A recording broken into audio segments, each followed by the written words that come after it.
नमस्कार साथियों, ना रुकना है ना थकना है, बस मेहनत करके लक्ष्य को पाना है। इसी उद्देश्य और मोटिवेशन के साथ हम लोग बात कर रहे हैं राजस्थान में पर्यटन।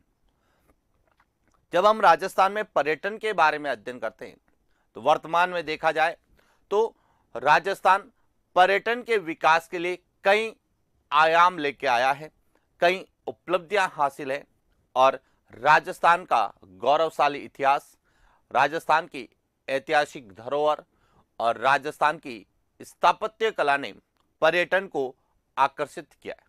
साथ ही राजस्थान के जो भू आकृति प्रदेश है, जो भौगोलिक क्षेत्र है, भौगोलिक विशेषता है, उनके कारण भी पर्यटन बढ़ा है। और इसीलिए हमें राजस्थान के पर्यटन में जहां से एग्जाम में प्रश्न पूछे जाते हैं उन सभी बिंदुओं पर बात करेंगे। लेकिन राजस्थान में पर्यटन का अध्ययन करने से पहले हमें पर्यटन के अर्थ को समझना है, पर्यटन के विकास को समझना है और उसके बाद हमें राजस्थान में पर्यटन को समझना है। तो सबसे पहले तो आपको यह क्लियर होना चाहिए कि पर्यटन शब्द यानी जिसे हम टूरिज्म के नाम से जानते हैं, टूरिज्म शब्द की उत्पत्ति किससे हुई है और टूरिज्म का विकास कैसे हुआ है, टूरिज्म का अर्थ क्या है।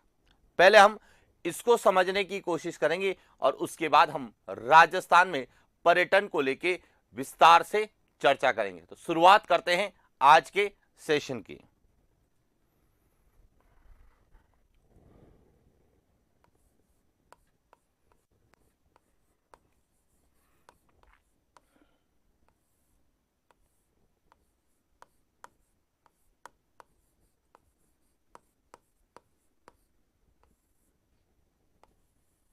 राजस्थान में पर्यटन।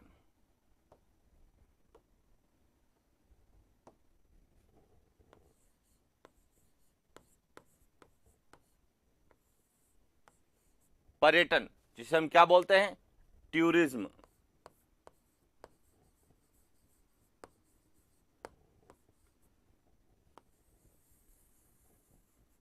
अब यहां पर समझना सबसे पहले कि जो टूरिज्म शब्द है जिसे हम हिंदी में पर्यटन कहते हैं, इस शब्द की उत्पत्ति किससे हुई?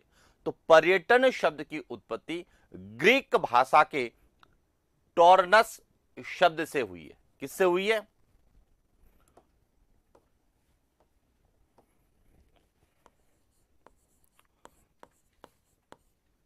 पर्यटन,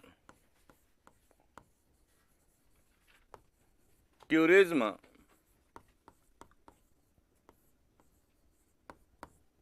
शब्द की उत्पत्ति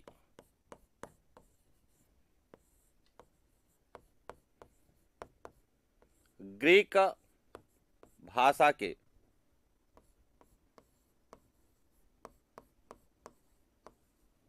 टॉर्नस शब्द से हुई है।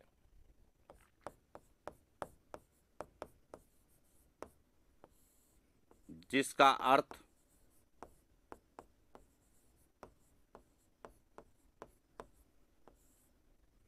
घूमने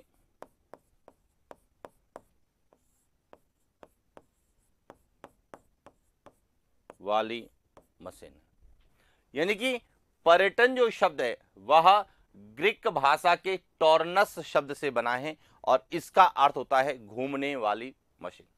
यानी कि यदि कोई भी व्यक्ति धार्मिक, आर्थिक, सामाजिक, सांस्कृतिक, ऐतिहासिक, शैक्षणिक, मनोरंजन आदि किसी भी उद्देश्य से यदि वह यात्रा करता है और उसके व्यक्तित्व विकास में वह सहायक होती है तो उसे हम क्या बोलते हैं?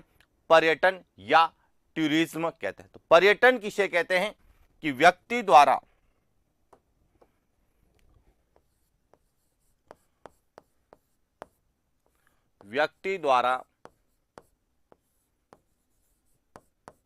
धार्मिक,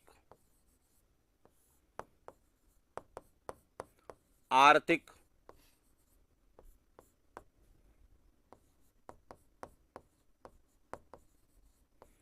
सांस्कृतिक,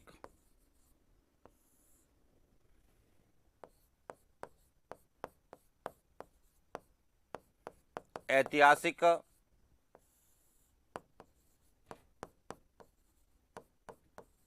शैक्षणिक,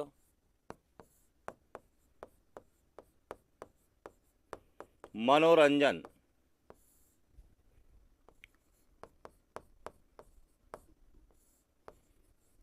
आदि के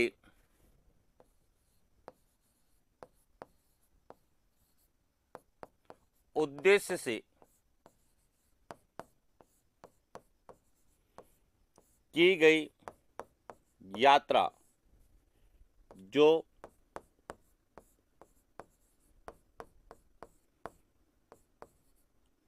व्यक्तित्व विकास में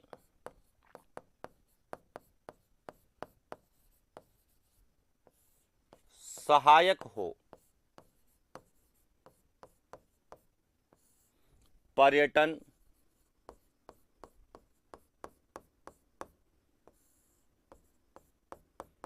कहलाता। यानी कि पर्यटन का संबंध किससे है? यात्रा से। कि यदि हम किसी भी उद्देश्य से, धार्मिक उद्देश्य से, चाहे हम कहीं पर तीर्थ यात्रा करते हैं, चाहे हम आर्थिक उद्देश्य से, सांस्कृतिक उद्देश्य से, ऐतिहासिक उद्देश्य से, शैक्षणिक उद्देश्य से या फिर मनोरंजन के उद्देश्य से भी हम यदि कहीं पर भी यात्रा करते हैं और उससे यदि हमारा व्यक्तित्व विकास होता है तो उस यात्रा को हम क्या कहेंगे? पर्यटन कहेंगे। यानी पर्यटन का सीधा संबंध है घूमने से। आप किसी भी उद्देश्य से कहीं पर भी घूमने जाते हैं तो हम कहते हैं कि टूर पर जा रहे हैं, पर्यटन के रूप में या पर्यटक के रूप में हम यात्रा करें। चाहे वह देश के भीतर है, राज्य के भीतर है, जिले के भीतर है या फिर अंतर्राष्ट्रीय स्तर पर, कहीं पर भी आप किसी भी उद्देश्य से यात्रा करते हैं और वह आपके व्यक्तित्व विकास को बढ़ाने में, व्यक्तित्व विकास में सहायक है तो उसे हम क्या बोलते हैं? पर्यटन कहते हैं। अब बात आती है पर्यटन का विकास।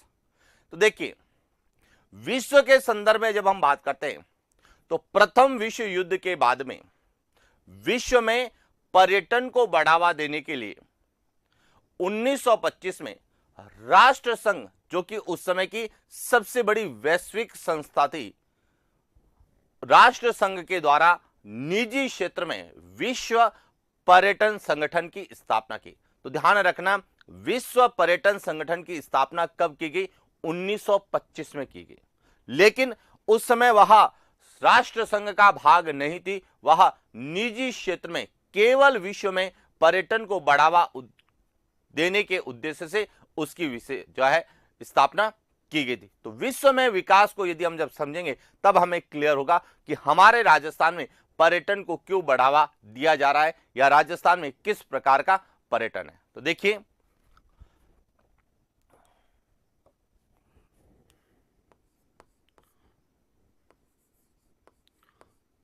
प्रथम विश्व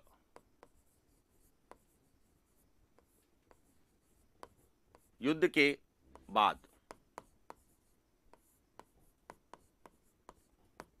सन 1925 में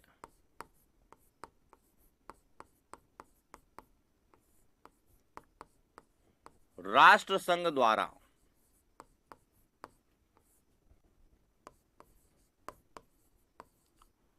विश्व में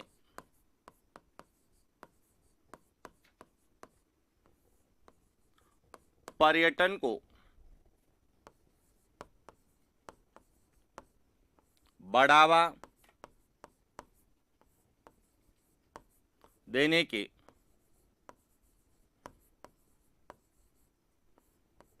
उद्देश्य से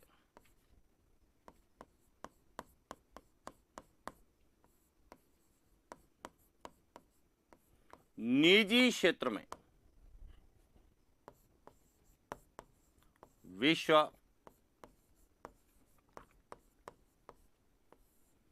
पर्यटन संगठन की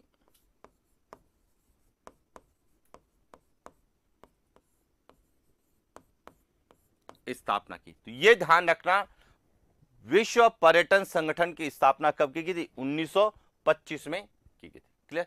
लेकिन उस समय विश्व पर्यटन संगठन के जो कानून थे या जो नियम थे उनको मान्यता नहीं दी गई थी, केवल पर्यटन को बढ़ावा देने के लिए इसकी स्थापना की गई थी। लेकिन 27 सितंबर 1970 को, कब? 27 सितंबर 1970 को विश्व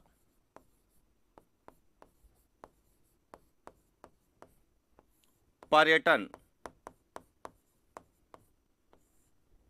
संगठन के कानून या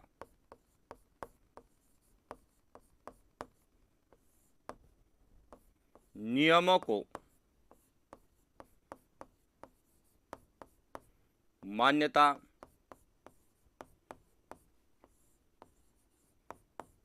प्रदान की। यानी कि जब स्थापना हुई उस समय जो है इसके कानूनों को मान्यता नहीं दी गई, लेकिन 27 सितंबर 1970 को जो है इसके कानूनों को मान्यता दी और इसके बाद 1977 में विश्व पर्यटन संगठन को संयुक्त राष्ट्र संघ की एजेंसी के रूप में मान्यता मिली।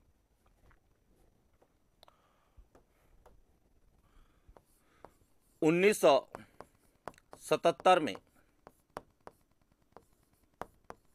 विश्व पर्यटन संगठन को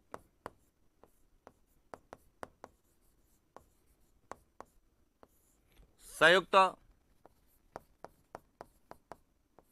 राष्ट्र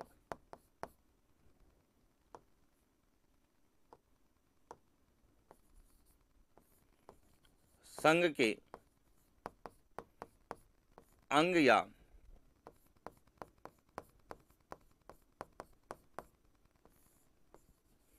एजेंसी के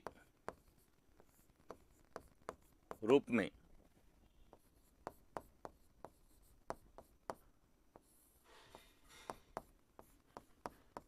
मान्यता दी। कब दी? 1977 में। और इसका जो है मुख्यालय कहां है? मैड्रिड, स्पेन में है।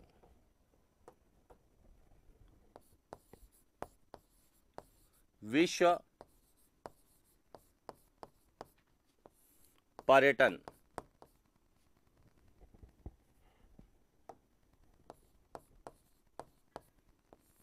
संगठन का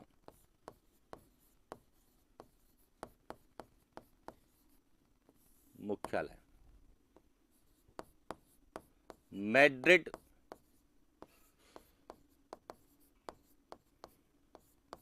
स्पेन में है। तो देखिए, विश्व में पर्यटन को बढ़ावा देने के लिए विश्व पर्यटन संगठन की स्थापना 1925 में हुई।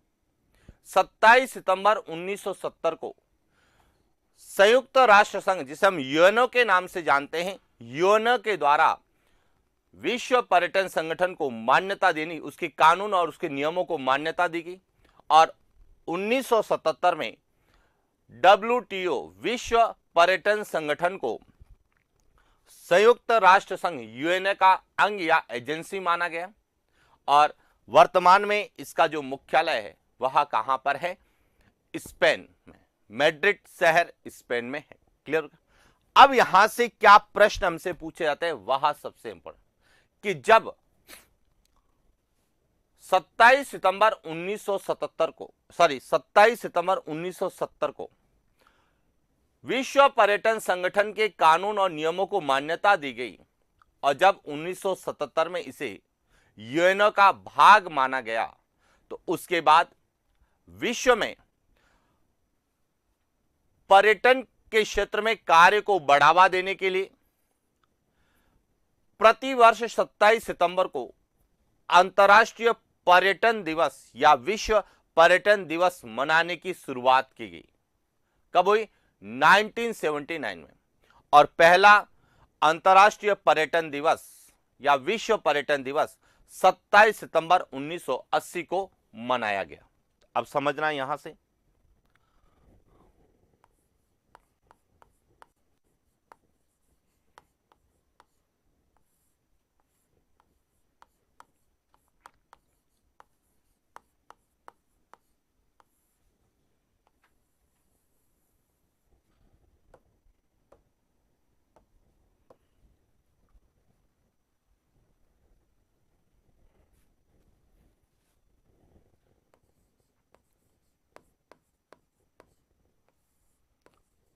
पर्यटन के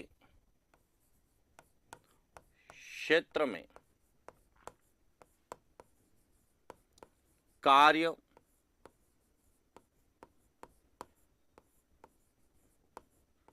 ने के लिए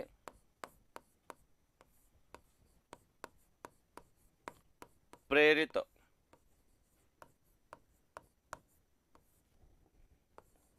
करने के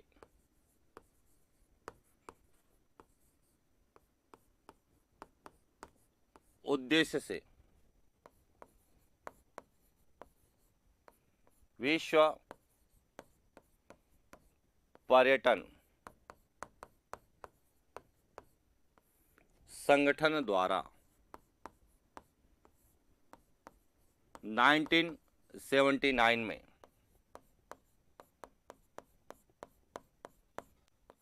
प्रतिवर्ष 27 सितंबर को विश्व पर्यटन दिवस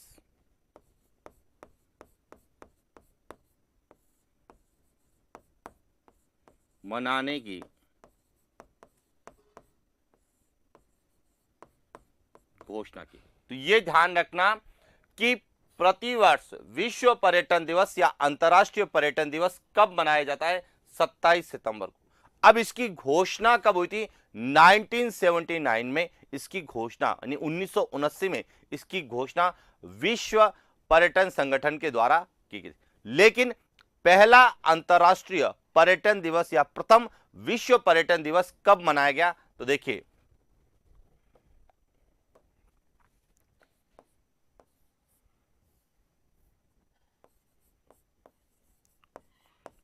प्रथम विश्व पर्यटन दिवस 27 सितंबर 1980 को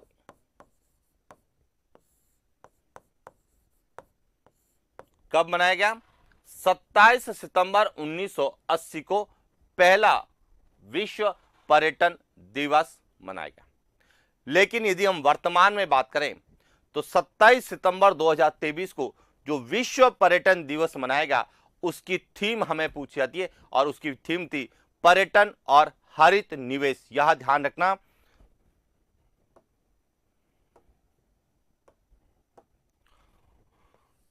सत्ताईस सितंबर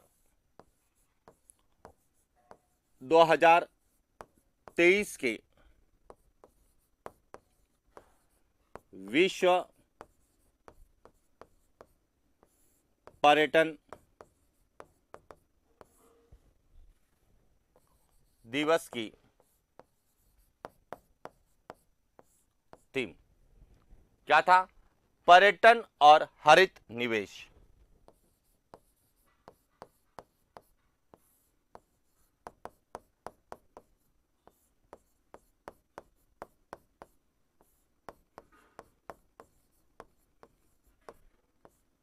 हरित निवेश यानी कि टूरिज्म एंड ग्रीन इन्वेस्टमेंट। इसके बाद यह भी ध्यान रखना कि यूएनओ के द्वारा वर्ष 2003 को अंतर्राष्ट्रीय पारिस्थितिकी पर्यटन वर्ष घोषित किया गया था?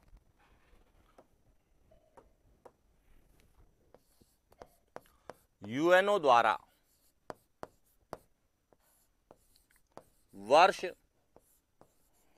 2003 को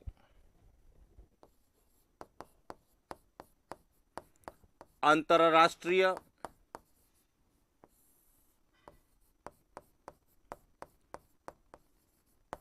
पारिस्थितिकी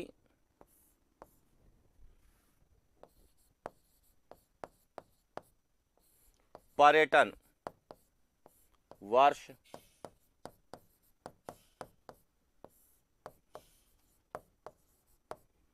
घोषित किया। तो इस प्रकार से विश्व में पर्यटन विकास के लिए कार्य किया गया। जिस प्रकार से वर्ष 2024 को यूएनओ के द्वारा ऊंट वर्ष घोषित किया गया है, वर्ष 2023 को यूएनओ के द्वारा बाजरा वर्ष घोषित किया गया था, उसी प्रकार वर्ष 2003 को यूएनओ के द्वारा अंतर्राष्ट्रीय पारिस्थितिकी पर्यटन वर्ष, इंटरनेशनल इको टूरिज्म ईयर के रूप में घोषित किया गया था। International eco tourism year 2003। हालांकि हमें जो करंट के साथ जो प्रश्न पूछे जाते हैं, सबसे इंपॉर्टेंट प्रश्न है यह कि 27 सितंबर 2023 को जो विश्व पर्यटन दिवस मनाया गया, उसकी थीम क्या थी?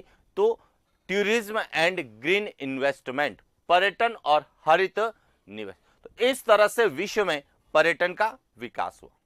अब भारत में पर्यटन का कैसे विकास हुआ? तो देखिए, भारत सरकार के द्वारा भारत में प्राकृतिक सुंदरता, सांस्कृतिक विविधता और समृद्ध विरासत तथा पर्यटन को बढ़ावा देने के उद्देश्य से प्रतिवर्ष 25 जनवरी को राष्ट्रीय पर्यटन दिवस मनाने की घोषणा की। जब केंद्र सरकार विश्व में 27 सितंबर को विश्व पर्यटन दिवस मनाने की घोषणा की, तो भारत सरकार के द्वारा भी स्वतंत्रता के बाद में 25 जनवरी को राष्ट्रीय पर्यटन दिवस मनाने की घोषणा की। यह ध्यान रखना कि भारत सरकार के द्वारा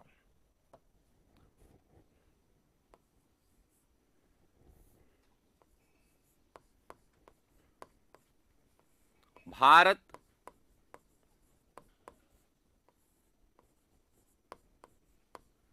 सरकार के द्वारा भारत में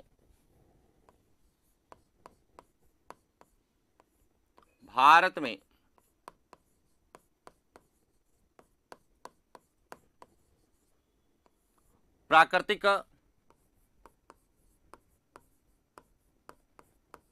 सुंदरता,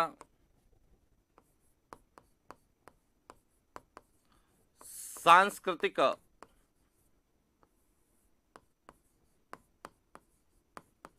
विविधता,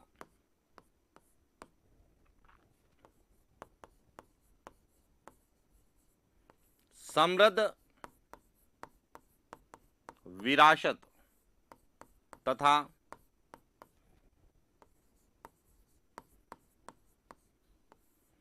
पर्यटन को बढ़ावा देने के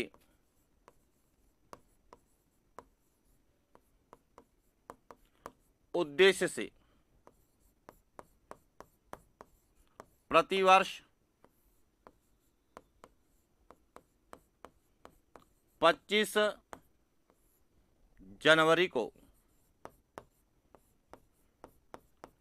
राष्ट्रीय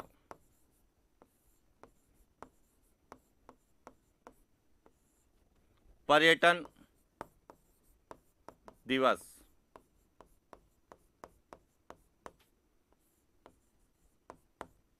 मनाने की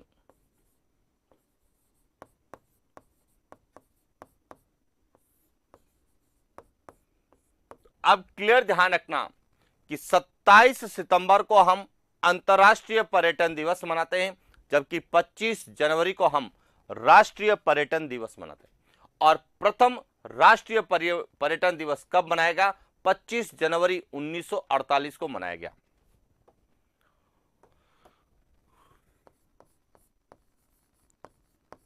प्रथम राष्ट्रीय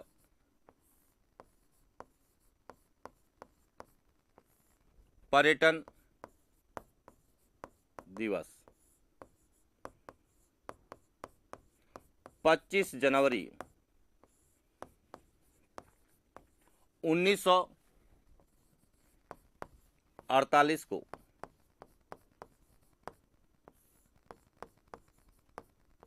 मनाया गया। क्लियर?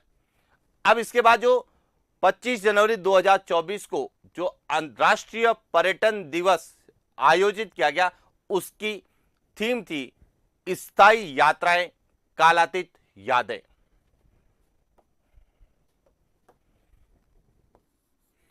पच्चीस जनवरी 2024 के राष्ट्रीय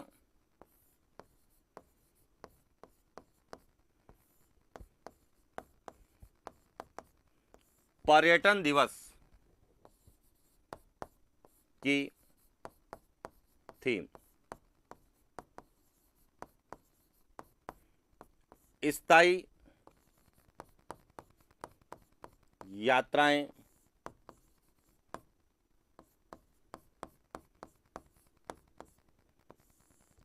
कालातीत यादें, यानी कि sustainable journey, timeless memories.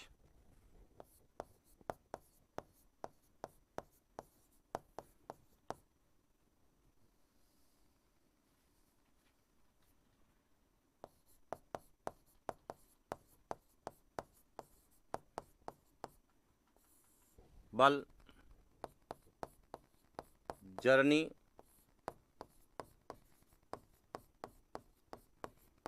Timeless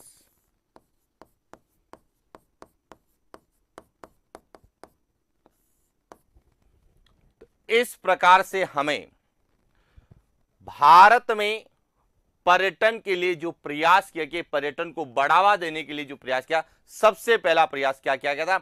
वह किया गया था कि 25 जनवरी 1948 को पहला राष्ट्रीय पर्यटन दिवस मनाया गया।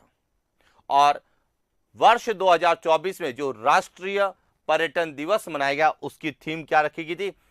स्थायी यात्राएं, यानी कि सस्टेनेबल जर्नी, और कालातीत यादें, यानी कि टाइमलेस मेमोरीज। अब इसके बाद यदि हम पहले की बात करें 2023 के, 2022 के, 2021 के, तो हमें सुमेलित करने के लिए प्रश्न पूछा जा सकता है, तो उस पर भी हम लोग चर्चा करते हैं।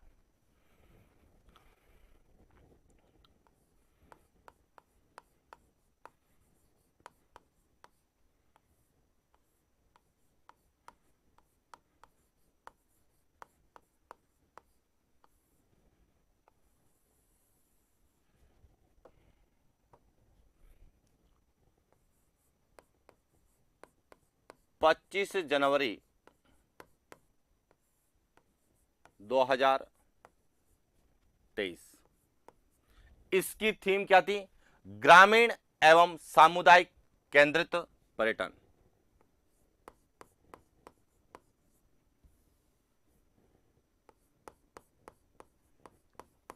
ग्रामीण एवं सामुदायिक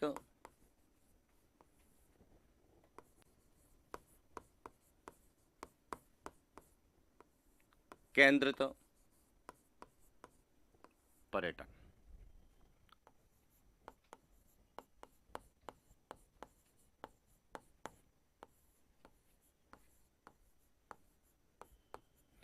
पच्चीस जनवरी 2022 की करें तो आजादी का अमृत महोत्सव।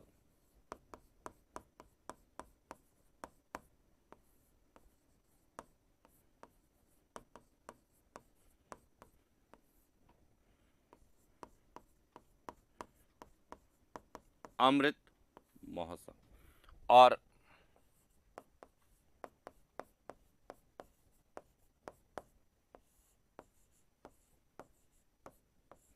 25 जनवरी 2021 की बात करें तो देखो अपना देश।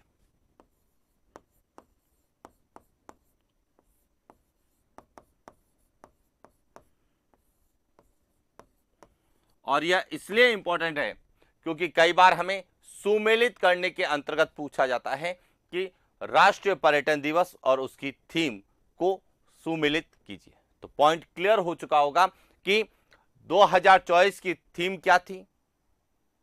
स्थायी यात्राएं एवं कालातीत यादें। 23 की क्या थी? ग्रामीण एवं सामुदायिक केंद्रित पर्यटन। 22 की थी आजादी का अमृत महोत्सव और 21 की थी देखो अपना देश। तो इस तरह से भारत में पर्यटन को बढ़ावा देने के लिए सबसे पहले राष्ट्रीय पर्यटन दिवस की घोषणा की। क्लियर?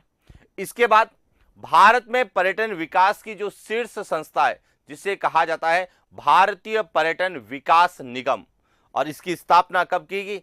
1966 में की गई।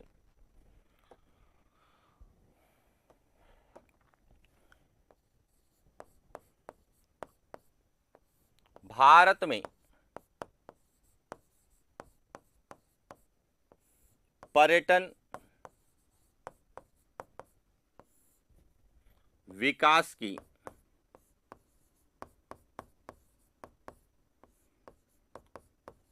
शीर्ष संस्था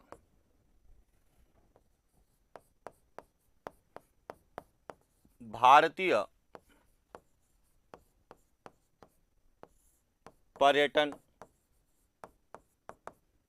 विकास निगम,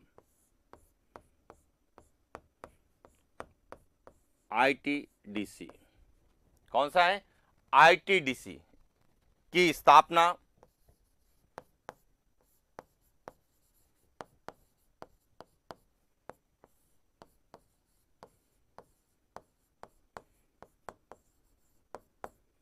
1966 में की। और भारत का जो पर्यटन वाक्य है वह क्या है? अतिथि देवो भव।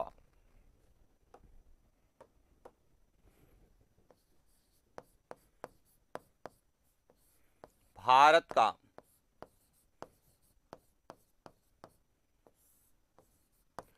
पर्यटन वाक्य यह क्या है?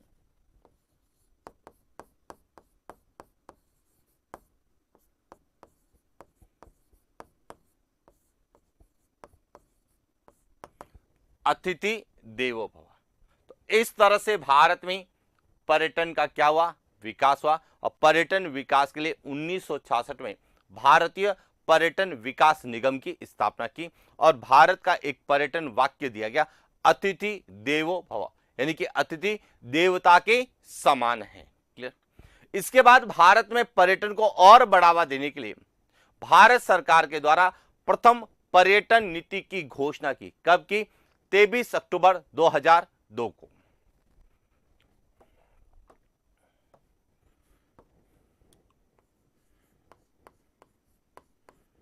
भारत में प्रथम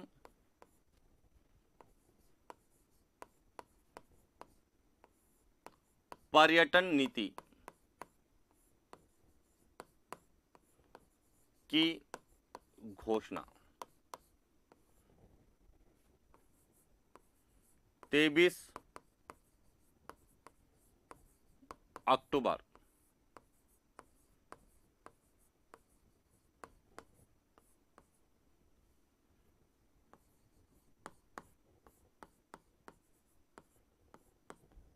अक्टूबर 2002 को भारत में पहली पर्यटन नीति की घोषणा की गई। क्लियर हो गया? अब पर्यटन का उद्देश्य क्या है अब समझना। यहां से पर्यटन का उद्देश्य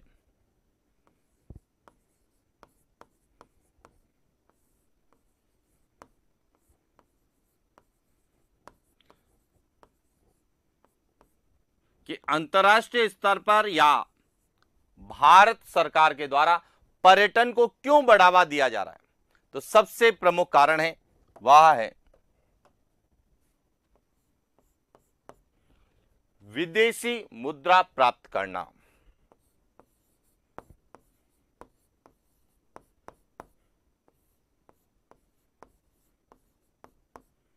मुद्रा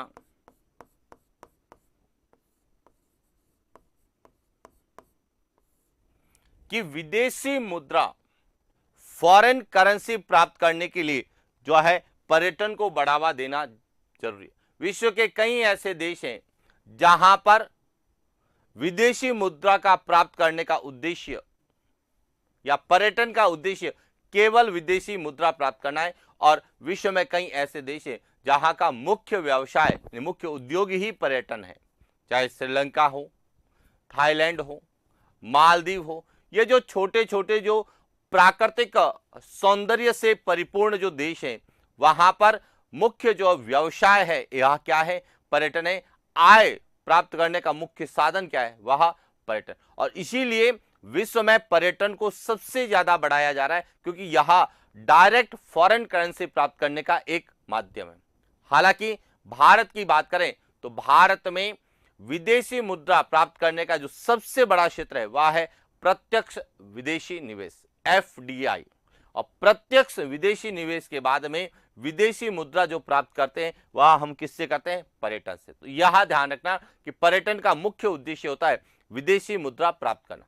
दूसरा है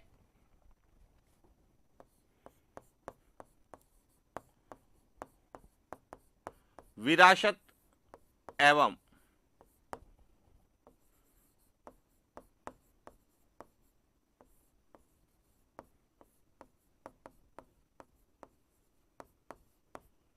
विरासत एवं धरोहर का संरक्षण, कि जो हमारी प्राचीन कालीन विरासत है, सांस्कृतिक धरोहर है, उसका हम कैसे संरक्षण कर सकें, इस उद्देश्य से पर्यटन का विकास किया जाता है। तीसरा है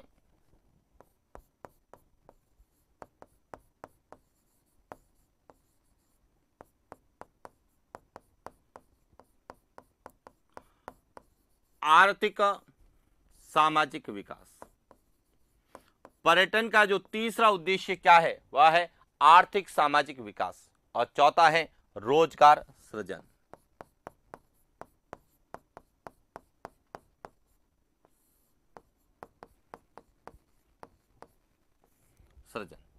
इस कारण जो है पर्यटन को बढ़ावा दिया जा रहा है। क्लियर हो गया?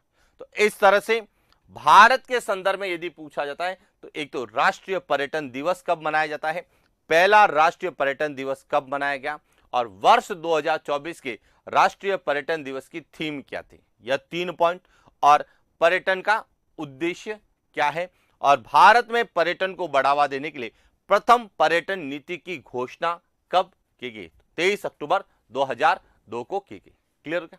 अब बात आता है कि हम राजस्थान में पर्यटन की बात करते हैं तो राजस्थान में पर्यटन का कैसे विकास हुआ। तो एक एक पॉइंट को हम राजस्थान के संदर्भ में पढ़ने की, समझने की कोशिश करें, क्योंकि पर्यटन की दृष्टि से राजस्थान का भारत में प्रमुख स्थान है। यानी कि कहा जाता है कि भारत में जितने पर्यटक आते हैं हर तीसरा पर्यटक राजस्थान आता है।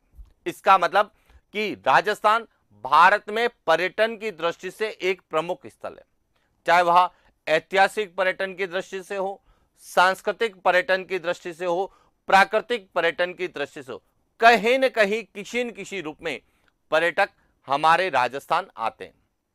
देशी पर्यटक भी आते हैं और विदेशी पर्यटक भी आते हैं। तो इसीलिए हमें राजस्थान में पर्यटन को समझना है कि राजस्थान में पर्यटन को विकास कैसे हुआ है और पर्यटन की वर्तमान स्थिति क्या है। तो यदि हम बात करें राजस्थान में, तो सबसे पहले कर्नल जेम्स टॉड ने एक पुस्तक लिखी थी जिसका नाम था ट्रैवल इन वेस्टर्न इंडिया। उस किताब में उन्होंने राजस्थान के पर्यटन स्थलों का महत्व स्थापित किया। सबसे पहले कि जो हमारे राजस्थान में दुर्ग हैं, महल हैं, छतरियां हैं, भौगोलिक क्षेत्र हैं, मरुस्थलीय क्षेत्र हैं, रेतीले टीले हैं, मंदिर स्थापत्य कला, जो भी, चाहे वह सांस्कृतिक है, चाहे वह ऐतिहासिक है, चाहे वह भौगोलिक है, जो भी क्षेत्र है वह पर्यटन की दृष्टि से कितने महत्वपूर्ण है, यह सबसे पहले किसने बताया था? कर्नल जेम्स टॉड ने अपनी पुस्तक ट्रैवल इन वेस्टर्न इंडिया में लिखा था। क्लियर? तो बात करते हैं राजस्थान में पर्यटन की।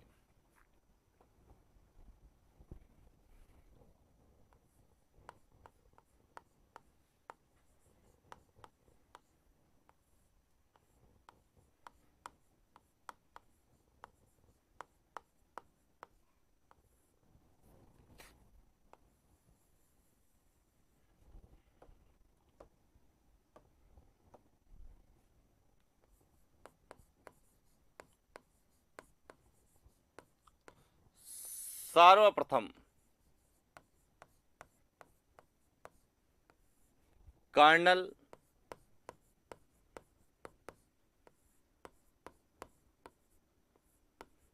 जेम्स टॉड ने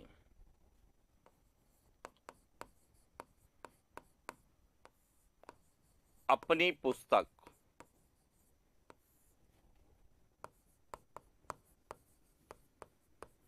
ट्रेवल्स इन वेस्टर्न इंडिया, यानी कि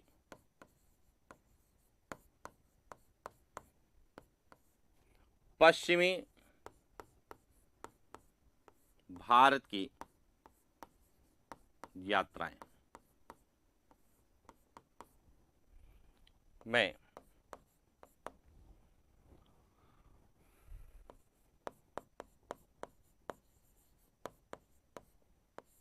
राजस्थान के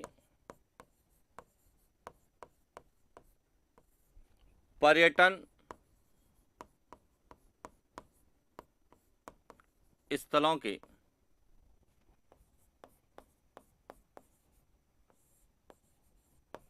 महत्व को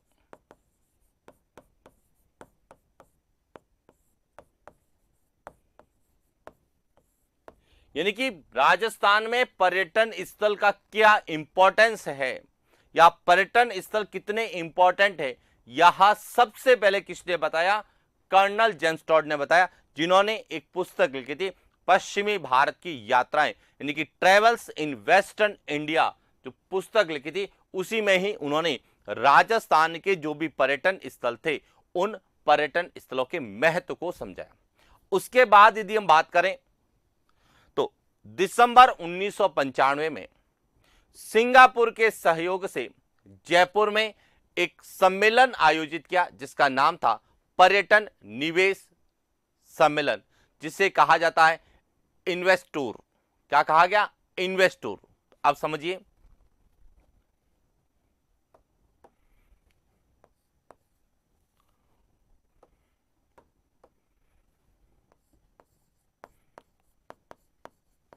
दिसंबर 1995 में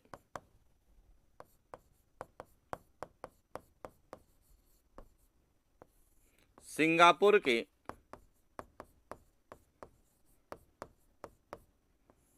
सहयोग से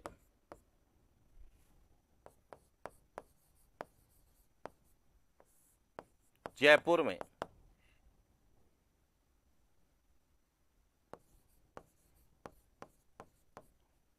पर्यटन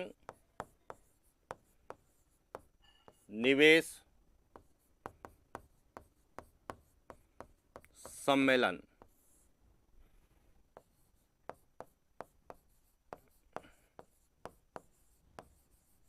इन्वेस्टर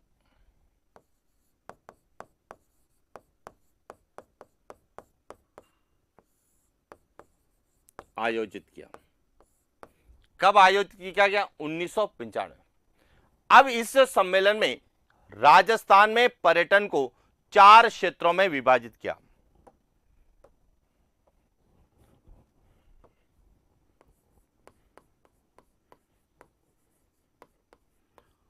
राजस्थान में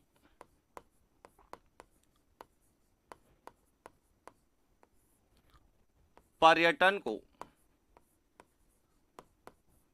4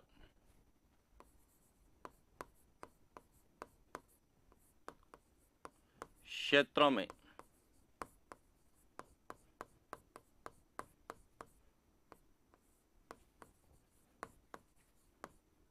विभाजित किया। कौन कौन सा है? एक,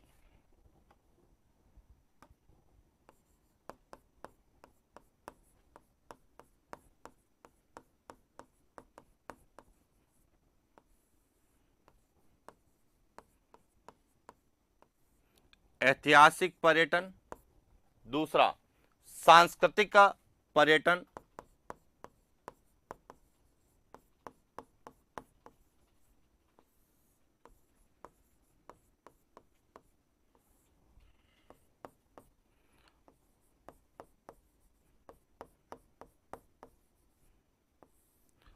प्राकृतिक क्षेत्र पर्यटन,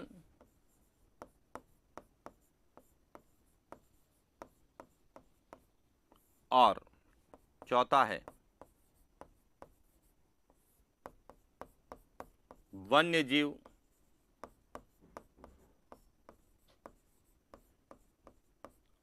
क्षेत्र। इस प्रकार से राजस्थान में कितने प्रकार का पर्यटन है? 4 प्रकार का है। वन्य जीव क्षेत्र पर्यटन है, तो देखा होगा कि कई बार हमारे यहां विदेशी पर्यटक, विदेशी मेहमान वन्य जीव क्षेत्र, विशेष रूप से रणथंभौर में, केवलादेव घना पक्षी विहार में, राष्ट्रीय मरु उद्यान में, यहां पर पर्यटन की दृष्टि से। कुछ ऐसे प्राकृतिक क्षेत्र हैं जैसे हमारा माउंट आबू क्षेत्र है, उदयपुर का क्षेत्र है, जैसलमेर का क्षेत्र है, या फिर जो है अन्य स्थल जो प्राकृतिक दृष्टि से अपनी विशेषता रखते हैं, तो वहां पर भी पर्यटन को बढ़ाया गया है। हमारी जो राजस्थान की कलाएं हैं, चाहे वह लोक कला के रूप में संगीत कला है, नृत्य कला है, मेले हैं, त्योहार है, यह सभी सांस्कृतिक पर्यटन को बढ़ाते हैं। तो वहीं हमारे इतिहास के गवाह रहे, गौरवशाली इतिहास के गवाह या प्रमाण, जिसमें दुर्ग है, स्थापत्य कला है, मंदिर स्थापत्य कला है, हवेलियां हैं, छतरियां हैं, जो हमें ऐतिहासिक पर्यटन की दृष्टि में विशेष कार्य करने को क्या करती है? अग्रसर करती है, मोटिवेट करती है। तो इस तरह से हमें ध्यान रखना कि राजस्थान में पर्यटन की कितने क्षेत्र हैं? 4 क्षेत्र में, और वर्तमान में पर्यटन का विकास इन चारों क्षेत्रों में किसी न किसी रूप में किया जा रहा है।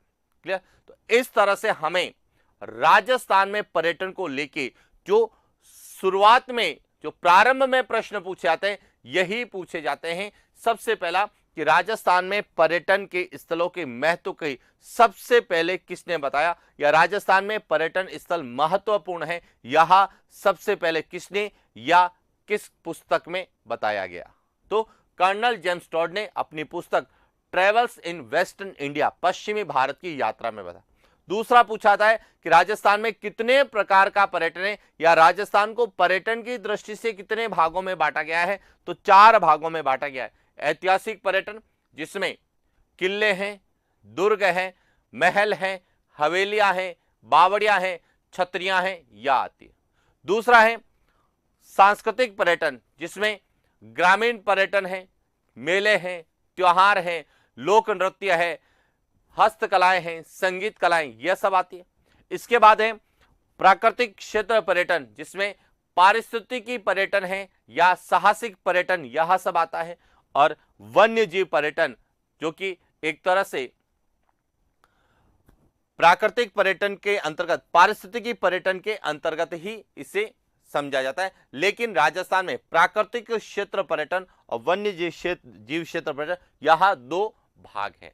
तो इस तरह से हमें राजस्थान में पर्यटन के संदर्भ में जो प्रश्न पूछे जाने की संभावना है कि विश्व में पर्यटन का विकास कैसे हुआ, भारत में पर्यटन का विकास कैसे हुआ, और राजस्थान में पर्यटन कितने प्रकार का है, और इसके बारे में सबसे पहले किसने। इसके बाद आता है कि राजस्थान में पर्यटन का विकास कैसे हुआ और वर्तमान में पर्यटन की क्या स्थिति है, उसके बारे में हम चर्चा करेंगे नेक्स्ट क्लास। तो आज के लिए इतना ही, मिलते हैं नेक्स्ट क्लास। Thank you.